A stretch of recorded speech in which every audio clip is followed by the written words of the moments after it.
Let's be honest, these days anyone can download an investing app, watch 3 YouTube videos, follow a financial influencer and suddenly feel like they're the next Warren Buffett.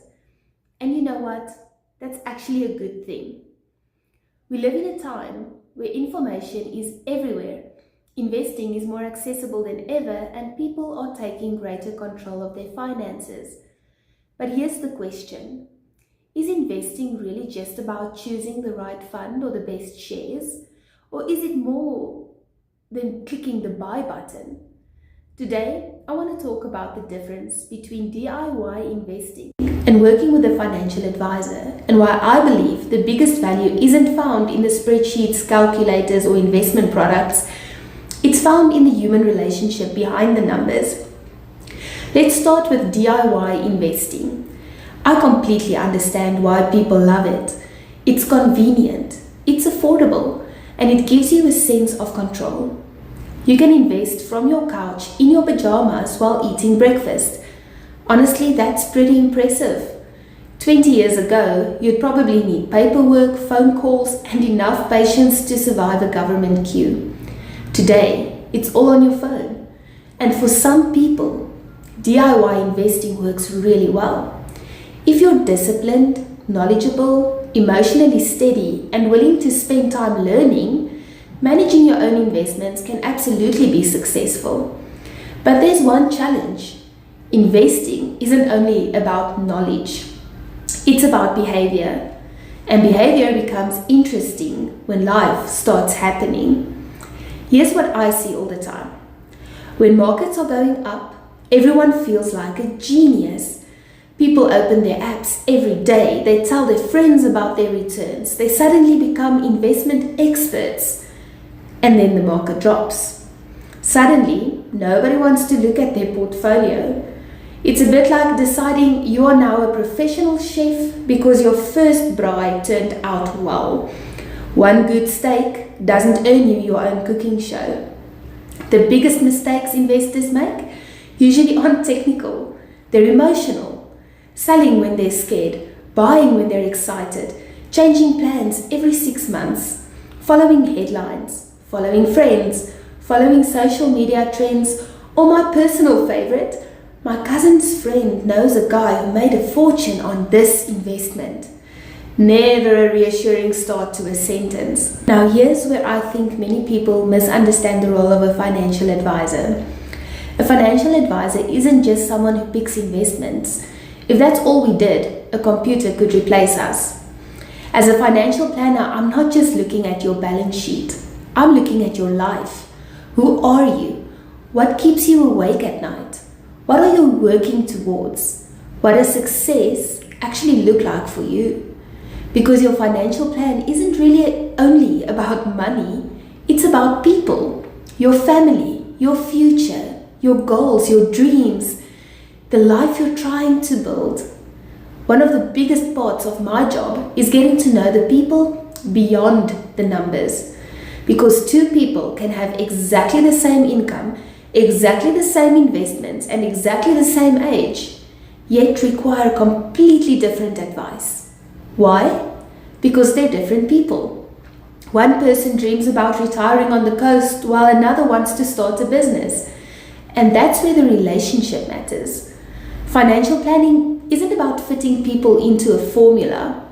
It's about understanding the person behind the figures. And you can't download trust from an app. You can't build a relationship with a spreadsheet.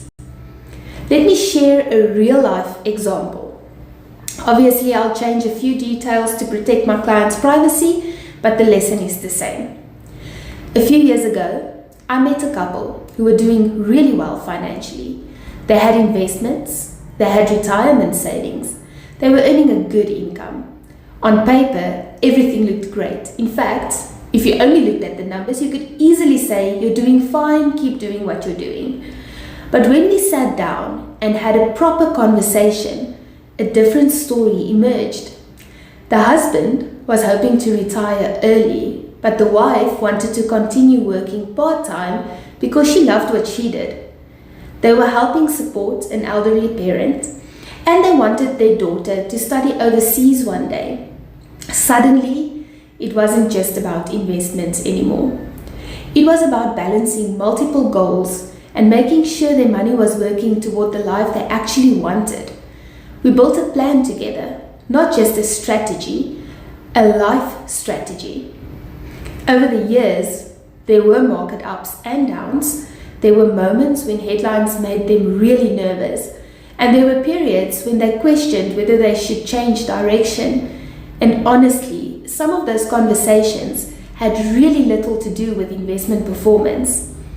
Sometimes they just needed someone to remind them why they started in the first place.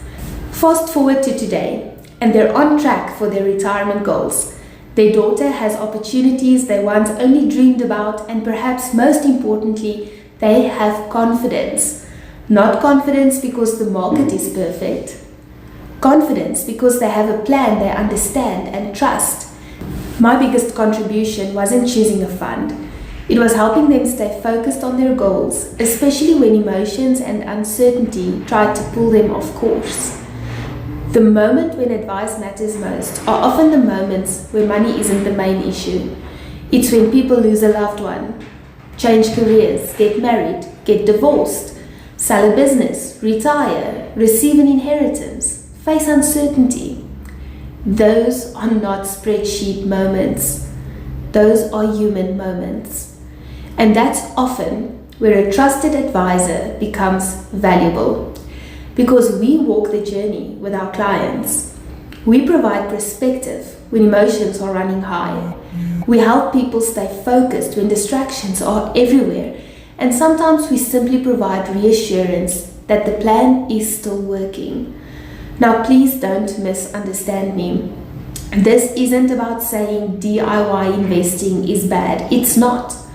For many people, it's a fantastic tool. Some of my clients enjoy understanding investments and being involved in the process, and I encourage that.